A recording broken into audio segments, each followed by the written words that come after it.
Question 30.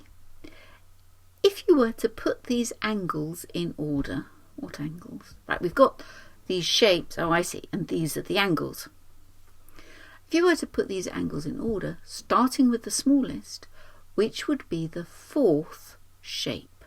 I tell you what I'm going to do. Firstly, I'm going to go 1, 2, 3, 4, 5. So we want whichever one lands here.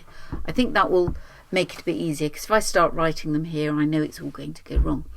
Now, what I want you to know is if you've got a triangle, that's the smallest sort of shape with square lines, that irregular one is the smallest angle. Then if we have 4 sides, it's a square.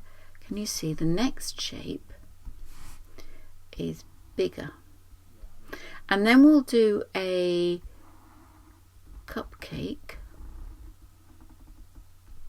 and then this, let's do it in that one, that is bigger. And then we'll make a hexagon. Trying to remember how a hexagon goes. Not very accurate, but it gets bigger again. And it keeps getting bigger and bigger and bigger until if you had a shape that went around the whole world and each side was that big, if a bit of that shape came through this here, it would look like a straight line, wouldn't it?